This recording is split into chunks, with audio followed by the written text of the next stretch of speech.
we love that? Don't we love that opener? It's phenomenal. Don't we love that opener? Yes, I agree. It was catchy. Good evening, Dolphins world. This is another episode of the Fins Bandwagon, and we're very excited to have you here today. Don't forget to like and subscribe to this show and the network. We're so happy to be with you. Tonight, we're so excited on our 5th episode to have our first guest. We're so happy to have him, Rob Mosley. You can find him on Twitter at Dolphins Thirsty and his new website, www.dolphinthirsty.com. How you doing, Rob? Great, and thank you for having me. It's always great to talk to fellow Dolphins out there. So it's awesome. We can't wait to have you here and talk to you about anything that's positive about Dolphins. We do no negativity on the show. And there's my dad up there in the corner. Hank, how you doing, Hank? What's up? What's up? I'm trying to get all my gear going here because I came in late. I was stuck at the steakhouse, believe it or not. Were you still partying since Sunday? Yeah. Can't you tell? I know. So while you get yourself set up, I'm starting to get a little sore, but that's all right. Well, while we let you get settled, there'll be a great opportunity to introduce Rob and take a moment to get to know Rob and a little bit of his background and how he became a Dolphins fan. Nothing negative, Rob. Only positive. I'm just kidding. Just take a few minutes to introduce the Fins Talk Network to who you are, about your website, how you became a Dolphins fan, who's your favorite players, how growing up. Just give us a little bit of background on you and your fandom of the Dolphins. Yeah, no problem. I was born and raised in South Florida.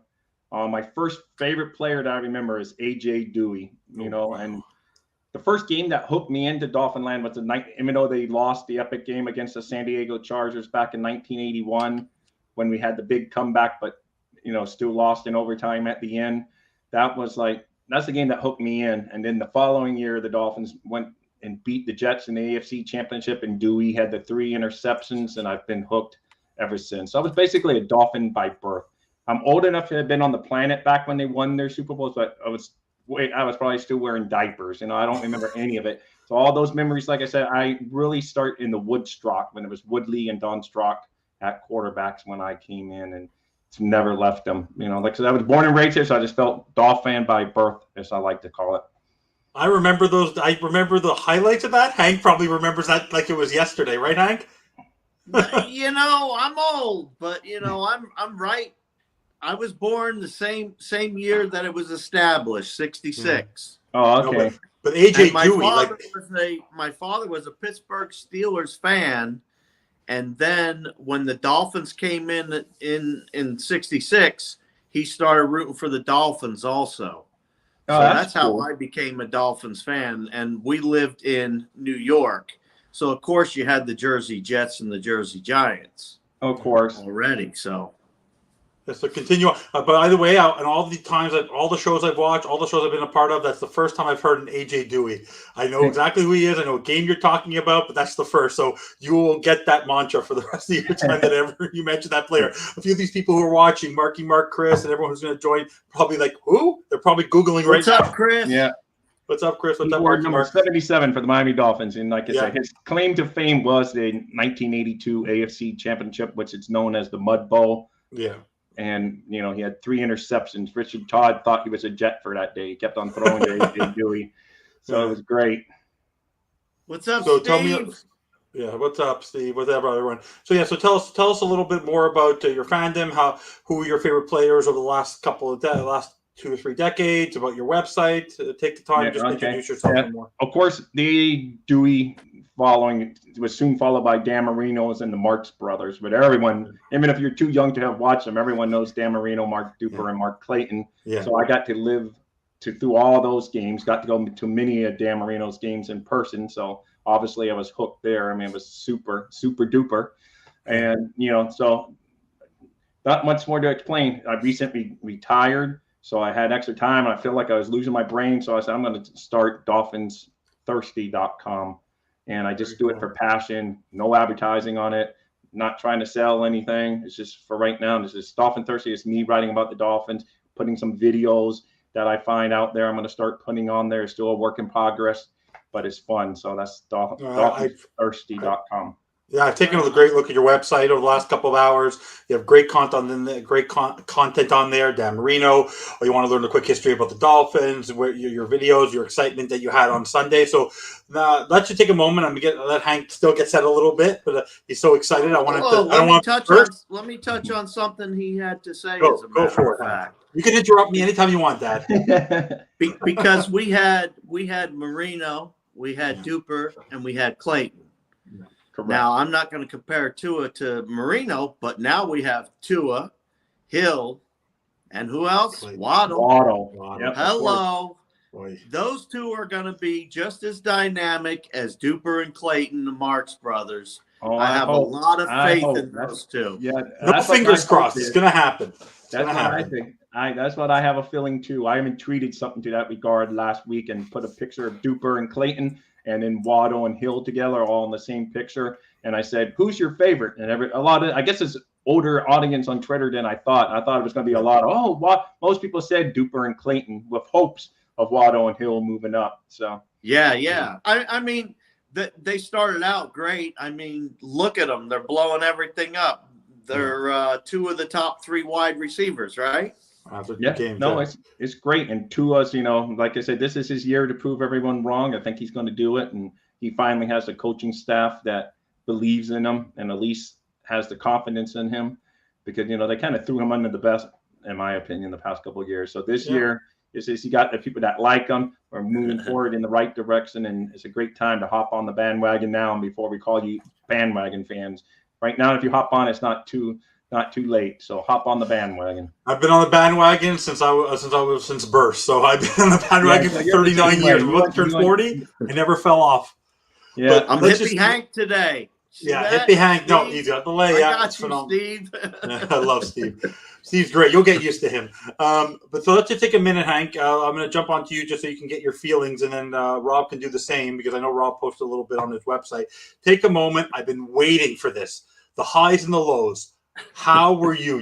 I don't remember what your score was. I had a 24-16 win, but after that first half, and then how that game went, and how it ended, just give me your experience from beginning to end on how that was. I was just trying to picture how you were reacting. I didn't move for the entire game. I stayed as calm as possible, but what were you doing throughout that game? When we got to halftime, I had to freaking lay down. I thought I was going to have to pass out, to be honest with you. Yeah. That was a heart pumper, baby. I was sitting here screaming and yelling at the TV, saying real nice things, though. I was saying, come on, guys, you can do it. Come on. And I even sent out a tweet here and there, and I was like, I know these guys can do it. I know they can do it. Yeah. But I didn't know they were going to come back like that. Holy mess of my pants, to say the least. I was flipping out. My wife was freaking out. We're high-fiving. We're going crazy. And it was just pure elation. Just watching Hill run down the field and get a couple touchdowns and Waddle with the final touchdown coming in. Gesicki getting some ups. Oh my God! See how high he jumped there. He almost banged his head on the. He was going to go over the upright. Yeah, unbelievable. So, he earned his money. Can't say much against that. No. So he said, "I love you." And Tua came up and did his thing. Come on, 6 touchdowns. No, I know 6 touchdowns. 13 of 17. Marino and Bob Greasy. 13 of 17 for one. 13 of 17 for 199. And when he did that spin move to make it 35-20 to Craycraft, like people who say he can't move in the pocket, are you kidding me? Yeah. I will go on the limb and say, when's the last time we had a more mobile quarterback in Dolphins history? Since Marino couldn't have done that. None of the people in the last 20 years could have done that. He can move just fine. His hip is fully healed. So Marino was the pro in the pocket, though. Yeah, Marino had skills in the pocket. Yeah. But he did. He honestly, had a very controlled step up, step back, side to side.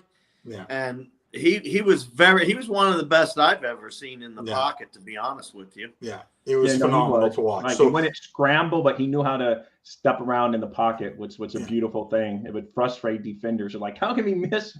Because he had that quick release too. Yeah. So Is it? When's the last? When have you ever experienced? Hank, you're a historian of the team. You've been passionate about the team forever. When's the last time for you that you were that excited for a Dolphins win? Like, when was the last time you were that excited? Oh, you're talking more Dan than the Marino miracle? years. No, but was You're this more than the miracle? Dan Marino years. More, yeah, but more than the miracle. Like, were you more excited than when the miracle happened? Because the miracle didn't lead to much, but I was way more excited. Yeah. Way more. This team is set up to run. This team is set up to go. Yeah. And speed. Speed's the key. Yeah. And that's what Miami has all over the field. Speed, pure speed. Yeah. You got Cheetah, Penguin, Tua the Tuna. Call out the zoo. Because somebody's going to have to come in here and try to put some chains on these animals. Stealing my They're game. about to bust loose. You're stealing my game. I had a great game at the end of the show. Save it for later. Come on, Hank. You're already stealing all my moves for tonight. I'm sorry. Did I do You're that? the best. You're the best. But look at this. We're getting the fight, Hammer. Thank you, Hammer Time, as always. Thank you, Steve. Thank you, Chris. They're having a love fest on the comments. Hammer. It's phenomenal. It's great. So, Rob, tell me, what were your feelings? I know you posted a little bit on your website and through YouTube, but what were your emotions throughout that game? Being the Dolphin fan that you are, the game last week, we won. We took it as a win. We were happy. We did what we had to. But to be down at the half the way we were, the way Jackson was running when he ran in for that 75-yarder, and we were down, what were your emotions? And what kind of effect you picked that one play. That's basically when I said, well, that's because I kind of had the feeling the whole game, we're kind of making a little. But then when Jackson ran like 79 yards or whatever it was for that touchdown, I was like, that's a wrap. There's no way we're coming back from this now. I just figured I felt deflated. Yeah, deflated. And that's how I was afraid that the Dolphins were going to be deflated after that. But, obviously the new era of coaching, they didn't panic. You didn't see him panicking on the side. Every time he just looked so cool on the sideline, like, we got this. And, I think that portrays to the team. And they went out there and just said, we can only handle one play at a time. And it just started working and flowing. And it was super. It was a thing of beauty. It ranks up there as my probably fourth favorite game of all time. I put on my website, still behind some of those earlier era games, but it ranks up there way high. So number 4, I think is solid. Number 4, definitely in the top 5, but I have it at 4 as my favorite game of all time. So that's high up there. For me, I'm a little younger. I'm honestly, there was the miracle. I remember a little bit. It's up there with the Marino. I think Marino against the Jets when he came back. There's his Achilles injury game when he came back. But then this was for me. I will remember this game. Being as old as I am now, to remember this, I will never forget this. The fact that Lamar Jackson, everyone was bragging about him. There are people on this network. There are people on Twitter who think Lamar Jackson's the future of this team. He wants to come to Miami. You want to know what? When he had the chance to win the game, they got a field goal. And I knew, and I'm sure both of you felt it, I know Hank definitely felt it, when they only got a field goal and that defense held them to only get a field goal, we knew Tua was coming back. And that moment, I said, here we go. And by the way, the only fear that gave me at one point when they said Tyreek was in the tunnel and he was in the dressing room, and then all of a sudden he came back. Remember those games? I remember those games a couple of years ago where Lamar Jackson got hurt, and then he came back, and then they won the game for his team. When he came back on that field, how the heck? This is what we all been talking about all offseason. I don't care who your corners are. You cannot stop Tyreek Hill. The fact that he got behind those secondary players as fast as he did, the blown coverages, that's just about scheming. And now it was just a thing of beauty. And the joy that we all felt as Dolphin fans of everything we've gone through for the last 20 years, we needed a day like that. I don't care what they did in the first half. In the end, they had. And you know what the best part? I'm sure you were all thinking it as well. They played 2 games, and they've yet to play their best football. And me and Hank were talking how they're going to be 3-1 or 4-0, and I don't know what was your prediction? I know this was a very tough part of the season, Rob, because everyone was saying this is a good tough way to start. What in your mind did you predict in your head to face New England, to face Baltimore, to face Buffalo, to face what were your hopes? I know we got Cincinnati. I would be honest. After 5 games, I would have been okay. Now I won't be, but at the time I was thinking if we make it to 2 and 3 by the 5th game, and that includes for sure beating New England and the Jets because we got more talent than those, so you can't lose those 2 games. Then I'll be okay, but I hope to at least sneak one in. We already snuck one in against Baltimore. And I thought we were better than Baltimore. I still predicted win or that we at least be competitive in that game. And then when we were getting blown out, I was like, boy, was I off. And then it's just, they came back and proved me right in the end. So, but that was crazy. Killer crush. Yeah. So the next three, obviously you want to beat Buffalo. That's the one you want to beat. That's the litmus test of where we are. As basically Mike McDaniel yesterday in his press conference said, competitors wants to face the best. The Dolphin players know right now the Bills are the best front running team in the AFC, so they're looking forward to it. So we're going to know by 4:30 Friday. Sunday, we're going to know where we stand against them. I think we're going to give them the Bills. Yes, they lost in the playoff game where they lost, but all their victory. They killed New England in the playoffs. They killed the Rams to open the season, and they killed Tennessee. So no one's given them a real test recently. So we need to punch them in the mouth and give them a real test. Well, they played last night. I said for a second when Derrick Henry was running the ball, we're just on the side note, okay, they're actually going to be competitive. But then I forgot that who was behind the pocket there, the man with no pocket presence, so we had to suffer through for almost a decade in Ryan Tannehill. So we now have a guy with pocket presence, so that's something to look forward to. Yeah. That spin around move was awesome. Yeah. So let's just so the one thing I want to get to before we talk about the players, and I want to get your opinion, and because I know where Hank stands, and I'll get Hank more about the game and how we handle. Were you a McDaniel guy, or were you when they were looking for a coach after they fired Flores? Where were you looking? Because we haven't heard from you. So what were your hopes and dreams for a coach? Were you looking for a new guy, a whiz, or were you looking for a veteran? What were you looking for? I'll admit I was looking for a veteran just because we had done the new coach thing over and over again, and expect different results. But maybe this time it's actually going to work. I like him because I did not know much about him. Once I heard he was mentioned, and I started watching some of the, the Niners playoff games, kind of rooting against the Niners since at the time we had their pick and we didn't know we were going to be trading it away. And then they kept on winning, and then you start seeing his personality. And I said, well, he seems likable, but I really didn't know much about him.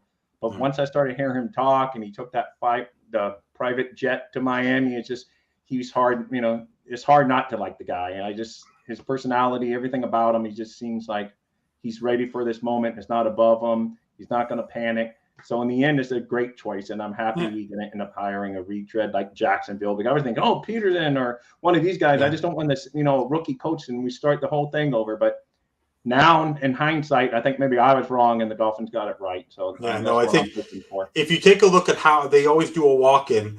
And I love the Steve, Chris. You guys are having so much fun there. I would have blamed the Zebras too had we lost. But if you just look at they're always focusing on the Dolphins. And when you saw McDaniel walking into M&T Bank Stadium on Sunday, and he was wearing the Gucci belt, and how he was trying to hide from the camera, and how chill he looked, and how relaxed he looked, it's cool to be a Dolphins fan. It's cool. You want to be his friend. You didn't want to be Flo's friend or Gase's friend. You want to be this guy's friend. You want him to be his buddy. So, Hank, in the press conference, there was two things that he brought up, which I want to get your take on. First, he mentioned the fact that first touchdown to Hill, they actually had already what they called an F. I'm not going to use the language on YouTube television, but on our podcast, but the F-it play, the fact that they had an F-it play to screw them over. And the fact that I want to get your opinion on the fact that he mentioned in his press conference that he actually said, because last week you and I both said on our last week's show how we never felt in the New England game that we were ever going to lose. We didn't play as well as we wanted to, but there were still positive things, but we were never concerned we were going to lose. So he wanted the team to face some adversity, but he didn't want them to take them so literally. Yeah, well, that'd be good. So I want to get your opinion on how the demeanor of McDaniel, the engagement of him. How does it make you feel? Doesn't it, as a Fins bandwagoner, doesn't it just give you more reason to want to be a fan? How does it make you feel? What perspective does it give you as a Dolphins fan?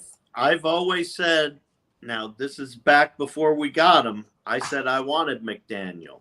Yeah. The man has ice in his veins. Did you see him on the sidelines? Yeah. No, that was great. Just walking around just like Don Shula used to walk around. Yeah. He wasn't spouting off or doing none of that. He just keeping his plays going, staying calm and righting the ship. And sure enough, like you said, he went with the F-it plan, and he started righting the ship. Once he got that, then you saw him dialing.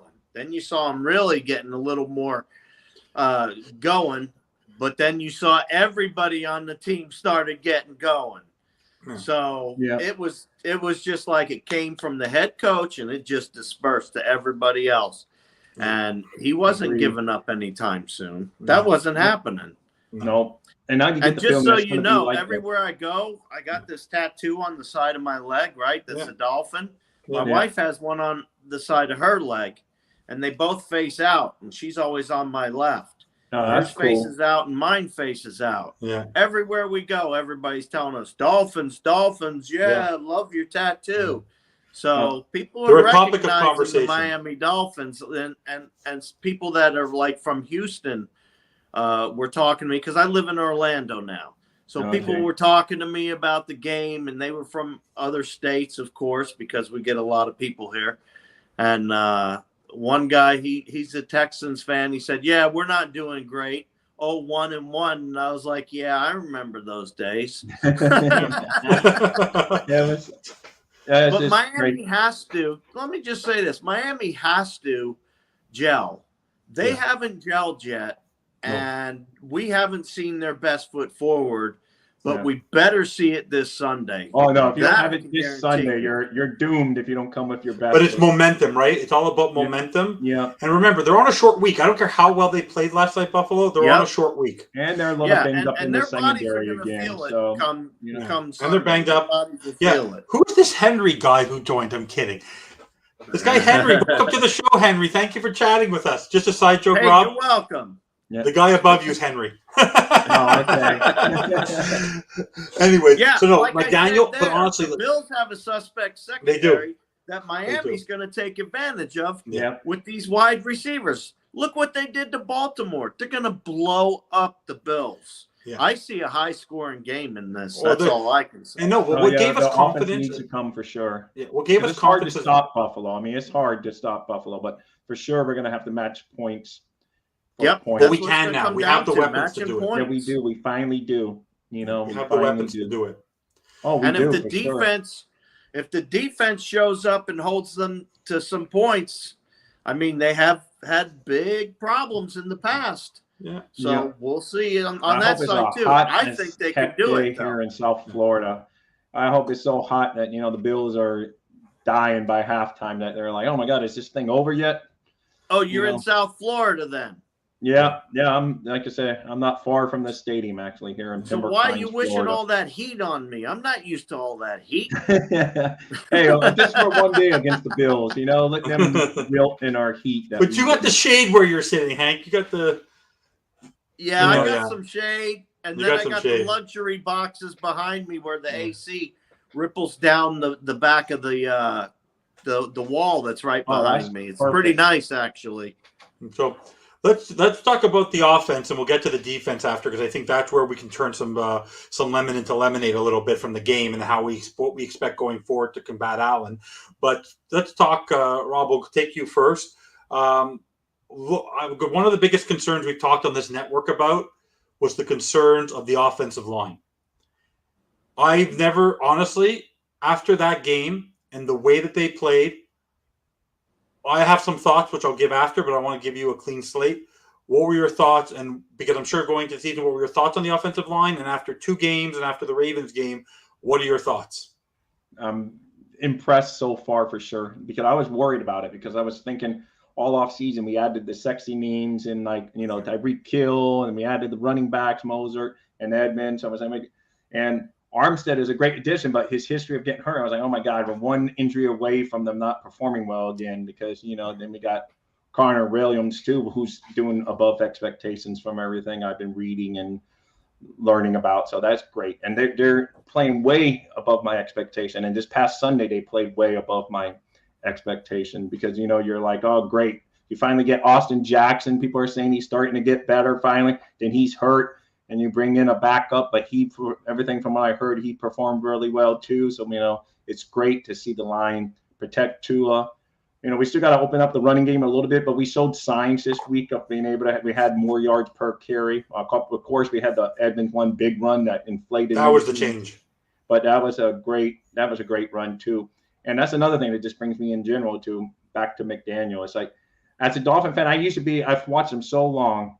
it seems like I could predict, oh, they're going to do this play. And when they're in shotgun, I go, oh, they're going to hand it off. It's 3rd and 8, and you still know this by the way they said this guy has me totally fooled. I don't know what he's going to do. I don't know if it's going to be a quick screen pass, if it's going to be down the field, if it's going to be a run play.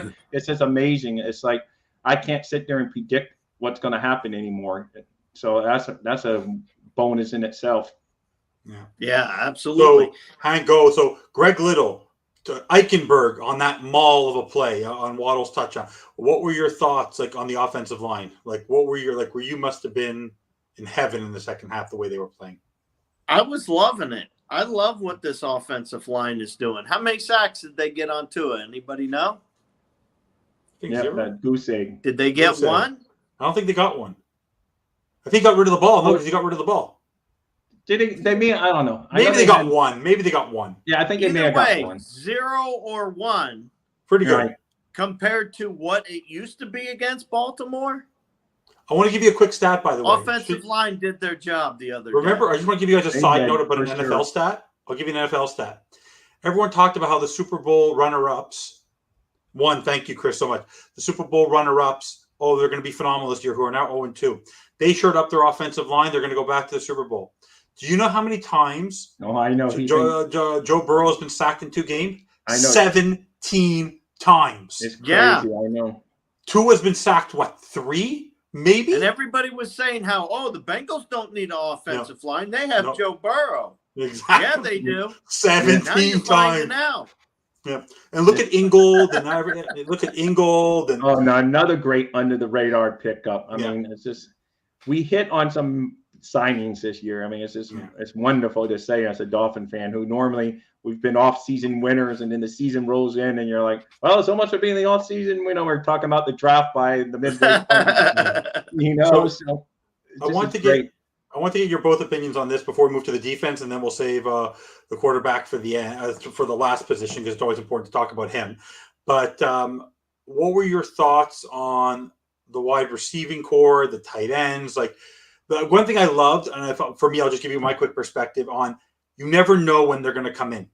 You know, on any other team, when players are going to come in. We saw in the first game, I'm sure we were all wondering for the first 18 minutes of the game, where's Jalen Waddle? When's Mike Gesicki going to play? And then if you look at today's game, when's Tyreek Hill going to play? So what were your thoughts on how the wide receiver played, the improvement of the tight ends, the method on that were being used, Hank? Like it's like you can't predict. Like, it's literally, you don't know what's coming. And it's like, even us, we don't know what's coming. Like, how does that make you feel? Like, what are your expectations? Like, just give me your overall perspective on it. You know, I get excited about everything the Dolphins are currently doing. And you just took the cherry and put it on top of the cake with the wide receivers and the tight ends. I mean, Miami is cool. Miami is good. As far as their wide receivers go, you got 2 of the top 3 right now in the league. And we're just talking yards and all that other stuff. I'm not talking that, this wide receiver is better. I'm just talking about their current performance in the NFL. And we have 2 out of 3. Yep. The other one is Diggs. And guess what? He's going to come to town, and Miami's going to have to do something about their wide receiver. But that's where I really like the fact that we're talking about wide receivers. That's where I like the fact that Miami does have an edge on their secondary with our wide receivers. Oh, I agree. And the tight end, let's look at Gesicki. Gesicki, like I said earlier, he's doing just fine. He's doing what Gesicki's supposed to do. And they're using him, like you said, it's like random. You don't know when he's coming in, what he's doing. You used to know every play. Oh, Gesicki's in. They're throwing the ball. Not so much anymore. No. Yeah. Not so much. So what are your thoughts on the wide receivers, Rob, and the tight ends? I like that we're saying plural, because last year it was basically wide receiver, Jalen Waddle, and then whoever could maybe stay healthy for the week would, maybe get a couple catches. So receivers, because of course Hill and Waddle, they get all the attention. But I like I think Cedric Wilson, I know he's battling some rib injuries. I heard at the press conference, but he's going to be a part later on. Craig Kraft, And the rookie, I can't remember, Eric. Easy. I think he's going to bang. Yeah. Our producer likes me to say Izukanma. Okay, you said it for me. That's what I'm talking. I think eventually, I've read where he's still learning because they, move him around the field because Cedric Wilson Jr. has been a little banged up. So he learned the Z position all preseason, and now he's trying to learn what they call the F position, which has a lot more movement and he has a lot more. It's a tough area to learn. So hopefully, he gets that. So I think we got multiple wrestling. And don't underestimate Edmonds. He's a great receiver out. It's going to be bringing back memories of like Tony Nathan coming out of the backfield and catching the ball. You're going to have to be worrying about him. It's not just like a couple yards fall down. He's going to actually have some, yak, as the young people like. The yak. Yeah. Hey, I trust me. I want to say something on Twitter. I didn't. In the first half, we were yakking one way. In the second half, we were yakking another way. Exactly. So that's how it felt. It was two types of yaks. So to everyone, thank you again. Thank you again for joining us. We're going to move on to the defense in a minute, but don't forget to like and subscribe. We really appreciate you guys watching the show. Chris, Steve, Hammer, everyone, we really appreciate it. So now let's jump to the defense. Now, the defense did in the first half what we didn't want, which was they bent, but they broke a little bit, except when there were these plays on 4th and 1. When it got really tight in the third down conversion, 4th down, they played well. But then overall, they did what they had to in the second half not to break. But overall, McDaniel said after the first game that the defense wanted for them there. In this game, they were potentially the reason why we were potentially going to lose. So give me your perspective on the defense, what you saw that you didn't like, but then what we do on this show is what did you see that you may think that maybe you didn't like, but that can become a positive, and how they're going to turn it around against the Bills. Rob, you can go first. Okay. Well, skipping to special teams for 1 minute. Obviously, none of us was even comfortable on our couch yet when the opening kickoff goes for a touchdown. You're like, holy crap, that's not the start I wanted. And then so that started off. So the special teams already had us in a hole.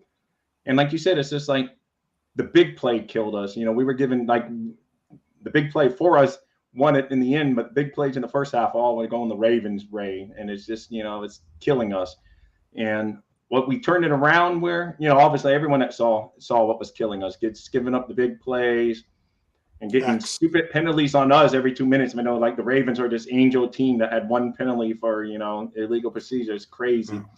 But anyway, the defense did step up in the second half, I felt, at least. They didn't dominate at any one time, but they came up with critical stops. And like you said, on that final field goal, for the first time ever, because normally it's the Dolphins that settle for a field goal, and you say, oh, well, the other team's going to come back and kill us in the end. But this time it was like you knew once the Ravens settled for that field goal that made it 38, you knew that we were going to score a touchdown. It wasn't. I just knew. But I don't know how long it's been as a Dolphin fan since, probably since Marino, that I just knew we were going to win the game. At that point, it was new. So the defense did do a couple stops. They had that one goal line stop where they originally had said Lamar Jackson had crossed the plane, and it took 20 years. It seemed to finally determine. Oh my God, what took so long to figure that one out? I looked at 1 minute and said he's not in, but and which is critical at that point because it was 4th down if he didn't make it in. Like the earlier one, they had a review. That was a 1st and goal play when the tight end went all the way down there. But that stop in there, that was a good stop by the defense. So they started showing the little signs of the bending but don't break. And, they did their job in the end. They came up with to me at the end of the game when they settled for the field goal, that was great. And when at one point when Harbaugh decided to go for on 4th down and they didn't even have, I said, I thought, because there's one thing, like last week when the Dolphins went for it on like 4th and 7, that was ballsy because at least we were down there the time and the half, it was just ballsy, not bad. That was just cocky on his part. He just said, it's the old Dolphins. They're going to cave, give us a 1st down. And we got this game wrapped up. I'm going to be doing fake punts when we're up by 50 points again. And, we're going to be rubbing it in their face. And we stopped them. And to me, that was a big turning point in the game, that 4th down stop. And I started thinking, we got momentum. And I just felt like we had momentum. That's why I was surprised, actually, because I know it's good. We all want our coaches to be ballsy and go for it. But in that situation, better coaching would have been punting us down and make us work harder because we had to play the clock to fight. But he gave us good field position, and we started taking advantage of it, and it was great. So I thought that was a big turning point that our defense got for us. Yeah. So, Hank, I personally think the weakest player on the defense was our captain of the defense. He had a game like I think he'd like to forget, and that could only spell good things because I think he'll look back and say, I almost cost us that game, and you know who I'm talking about. And I think he's going to come on Sunday, and when Diggs is on that field, Diggs is going to see a sniff of the ball. So what were your thoughts on the defense, and how do you think they're going to turn it around? Or anyone who you didn't think played so well, how are they going to turn it around on Sunday when you're there? Well, I'm not going to beat up the defense too quickly, okay? The reason why you said you want the positive, there we go. See, that's why I'm asking. I'm framing it. I'm going to flip this around for you, just for you, son. Thank you, buddy. Thank you, Dad. Look, the defense didn't do all that bad. Special teams screwed up. We'll put it that way. Special teams screwed up and let points go. The defense screwed up by not being able to stop the run. Yeah. That's where they screwed up, because you had a running back, you had a quarterback, and you had whatever back you wanted running out of that backfield, making some big holes and going for a touchdown. So that's where things got a little screwy. But that's also going with a zero blitz. You go in with a zero blitz, you better cover the center so nobody breaks out. And Miami did not cover the center at all. They just had a big, giant lane to run right down, no problem. So I'm just saying, yeah, those were critical. But if you look at how the defense held up, and there was a bend, not break there, and then they made stupid calls. The refs did against us as it was. And, you know, they had the defense going. They had the defense going for a little while, and they had 25 on his heels. That's true. I know. He almost had a pick six, though, very close to having He couldn't hold on to that ball. I know. Yeah. But he's a ball hawk. Me and my son were like, oh, no, at the time. And then later we're like, maybe it's good he did it, because in the timing it would have been all off and they would have had more time to go. So we started playing all that thing. It's almost a good thing he didn't have it. But you know what the best part of the defense is? Is I think going into this season, the one person I think everyone thought was going to stand out on the defense, I don't think anyone's talked about him once, was Jalen Phillips. We haven't heard about him yet.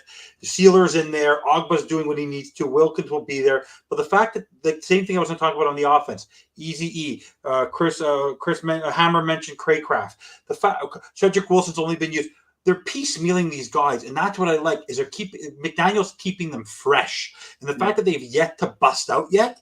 And we're 2-0, and there's only 3 other teams in the league that are 2-0. We're top 4 in power rankings. The fact that we're talked about on, I don't like him much, but Stephen A. Smith's A-list, we're on that list. I know. I'd rather be the old Dolphins. No, in the AFC. In the AFC, we're 4th. There's only 2. Okay. There's only Buffalo. There's only Buffalo. Because there's 6 teams in the league that are 2-0.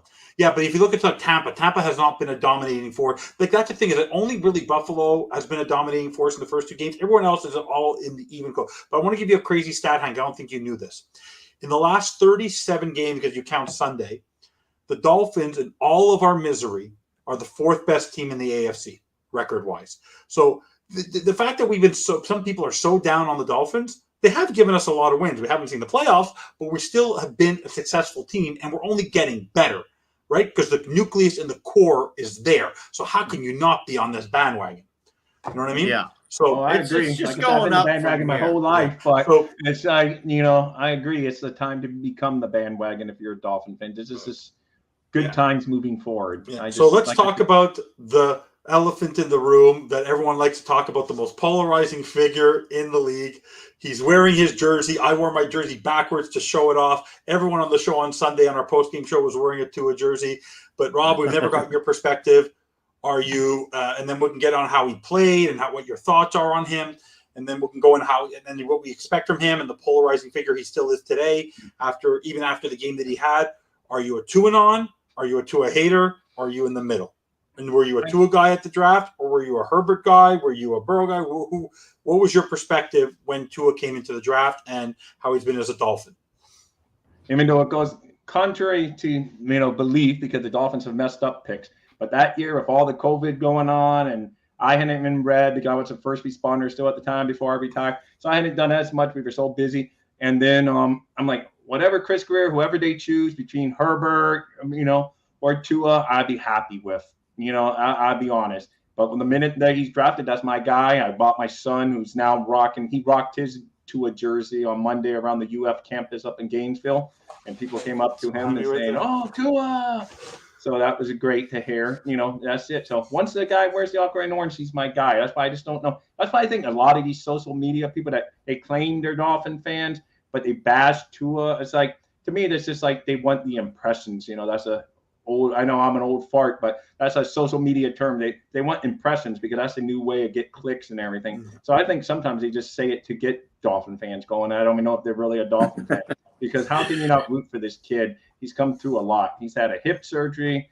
It's just amazing. He had a coaching staff. I would put it nicely because I don't bash. That's a former staff. Had a coaching staff that didn't have his back 100%. He's dealt with rumors from, basically for years already. From before he was even a guy, it was already rumors. Oh, the Dolphins don't like him. They bring in Fitzpatrick. So to me, he wears the aqua and orange. So of course that alone, I like him. But yes, I'm a Tua guy. Maybe not Tua non or is like crazy because I will be able to pick out flaws I see once in a while, just like any other quarterback. They all have more talent in their pinky than I do in my whole body. So I'm never too hard on them. It's just so yes, I guess in the middle because I'm not like that Tua non where I get pissed off if someone has a different opinion.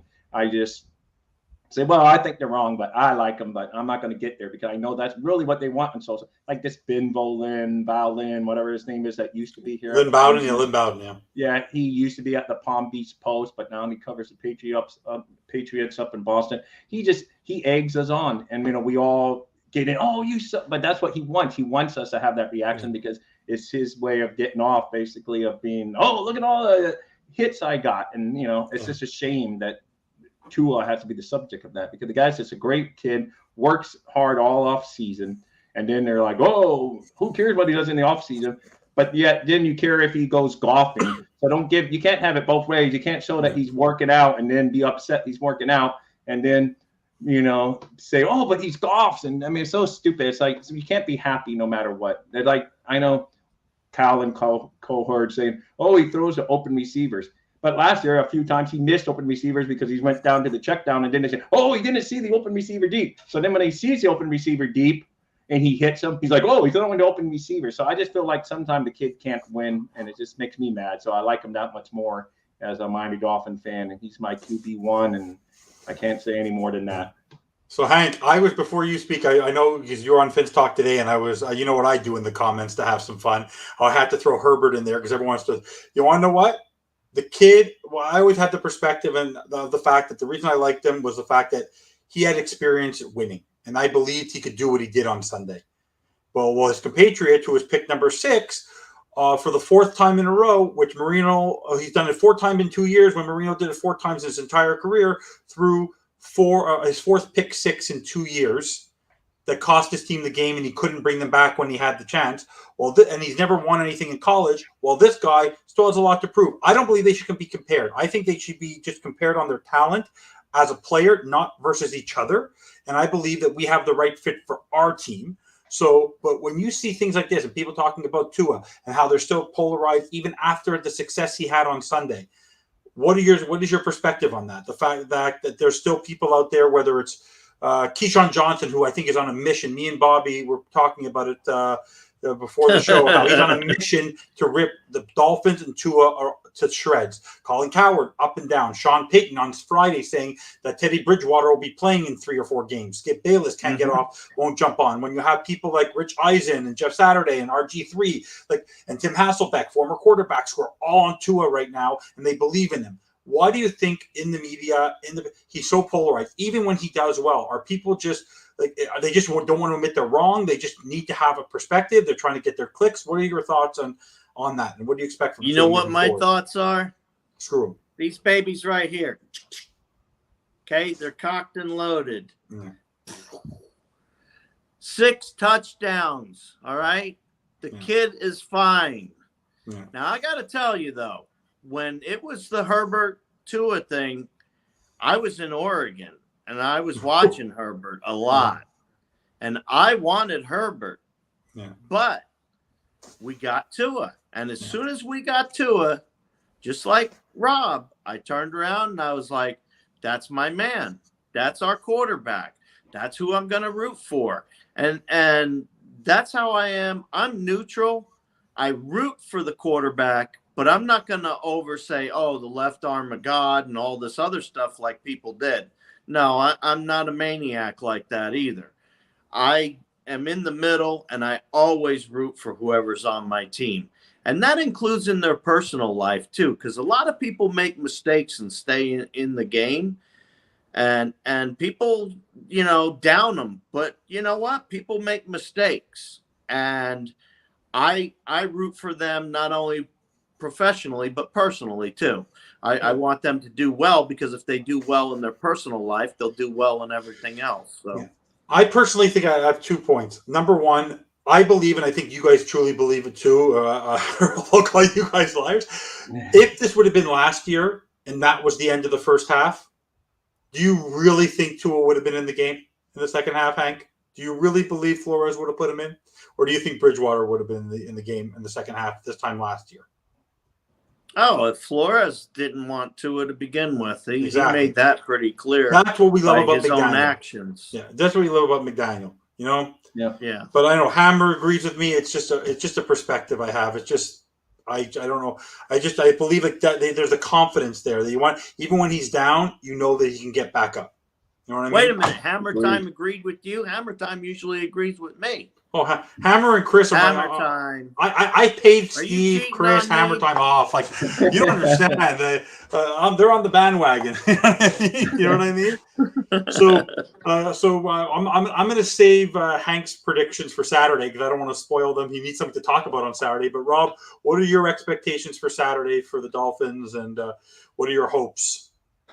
My hopes, of course, are a victory. My expectations at a bare minimum is a competitive game, that they just don't get blown out like the Bills' other opponents have gotten blown out so far. Because if we're ever going to show, we need to show that we can at least hang with them if we want to be taking a serious playoff contenders, division winners, or wild card, whatever, towards the end of the season. Because if you can't beat the best, or at least hang with the best, it's like, why? So to me, it's very important to be at least give the Bills something to be scared about, instead of just coming here and beating us down like they've beaten all these other teams. They're going to have nothing but steam moving ahead. We got to give them something to think about, like, oh, this Dolphins team's no joke, So that's what the bare minimum. Of course, the heart wants them to win, so I'll probably predict them publicly to win, but I really, really don't know. It's really a tough matchup, and it's hard for me to predict them because they've beaten us 7 straight times. So the old adage, you can't really say you're going to beat them until you beat them. So we got to show that we can beat them before I start making big predictions as far as division and stuff. We got to beat them. And I think at the very least, we'll be competitive this Sunday, where I just don't think we're going to bow over like the Rams and the Titans have in the first 2 weeks against them. And Hank, don't predict, but what's your feeling right now about where the team is? I've already told people what I think's going to happen as far as but you've learned who's going to win the game. Sunday hadn't happened yet. Right. Sunday hadn't happened yet, but I did tell everybody who I thought's going to win anyway. But Miami is the team to beat the Bills as far as the way they match up. And the Bills are the team to beat Miami, the way they match up. So this is going to be one hell of a game. This is probably going to be one of the best games of the season, to be honest with you. And there's a lot riding on it for both the Buffalo Bills and the Miami Dolphins. Miami already has one win in the division, but if they were able to take off and get this win, that would put them right up top first, no questions asked. But if the Bills do it, then everybody's going to say, yep, they're that Super Bowl team we were telling you they are. Yeah. So I'm not going to tell you exactly what I think, Evan, just like you asked me not to. But those are some key things I wanted you to think about. Okay. No, for me, I even though I basically, Rob, you'll get used to me, I basically drive this show, Fins Talk Today, Fins Talk Overtime, Bottom Up, Fins Up, all the shows on the network, a little crazy. If I'm not on this show, I'm somewhere in the comments driving them nuts about something. So it's the same way just Steve does this to me, telling me I didn't pay him enough. I know I'm not sure what shady deal he signed with somebody else, but it's not over yet. I'm Jewish. I'll find a way to win you over. I'll find a way. Yes, but Chris, no, guys, we're coming across the year. What? Let me answer this to Chris. Yes, Chris, I did say earlier that it was going to be a tie, but when Bobby and I last got together, I said that the Bills were going to lose to the Dolphins. And that was before the season started. Okay. All right. So now we're coming up to the 51st of the hour. I want to thank everyone again for joining us. Hammer Time, Chris, you guys are so loyal to us. We really appreciate it. Any closing thoughts, Rob, about the Dolphins, your experience on the show, what you're looking forward for the rest of the season, what your plans are for your website? Don't forget to follow him at Dolphins Thirsty. Just take a few minutes to give any final thoughts. Yeah, it was great, Joanne. I'd love to be on again in the future. This has been a lot of fun. Like I said, Dolphins Thirsty is just getting out there in the past couple of weeks, and it'd be great for follow me. I always follow anyone back that's a Dolphin fan. I follow them back on any of the social media sites, and if you're a Dolphin fan, I follow you. We're teammates more than followers. That's how I. We're the family of. Honestly, it's great to have us. Like anywhere I walk around, I wear Dolphins gear as much as possible, and we're the topic of conversation now. Whether it's good or bad, good publicity, bad publicity, the Dolphins are a topic of conversation on NFL Live, Resides Show. Everyone, like, it's just amazing, and everyone's welcome. And you're welcome on the bus. You're officially on the Dolphins bandwagon. You're never getting thrown off. By the way, Hank, did you happen to notice who we're driving the buses now? Did you happen to notice the new graphic? Yes, I took a picture of it, actually. I think I'm going to make it my background. It's already my background, but I'll give you permission also. We have this amazing producer and creator and content creator who puts this stuff together. I have no idea. It's amazing. So, Hank, any final thoughts before I sign off? Yeah, I would just want to give some love to our producer, Bobby. He works hard in everything he does, and he lets us come out here and have all the fun. So I appreciate him too. And I would like to thank Bobby. Me too. He's the one that hooked me up with you guys. So thank you, Bobby. Yeah. I'd like to thank Bobby because all season I've been sharing with Tua all this quarterback away nonsense that he's been spewing on all of his shows, and it was a great motivating tool. I sent him I sent Tua an email. He answered it at halftime, and look what he did. So thank you, Bobby, once again for making all our Dolphins dream come true. And you're also a member of the bandwagon. I can't wait. I can't wait till I get the real list on Saturday, though. Yeah, I can tell you that. I can't wait till I get the real list and I get to talk about this game we just went through with. But that's why you get excited. I get to keep you on that high, Hank, until Saturday. But I want to thank everyone for joining us. Don't forget to smash and like that subscribe button. We really appreciate all your support. Thank you, Steve.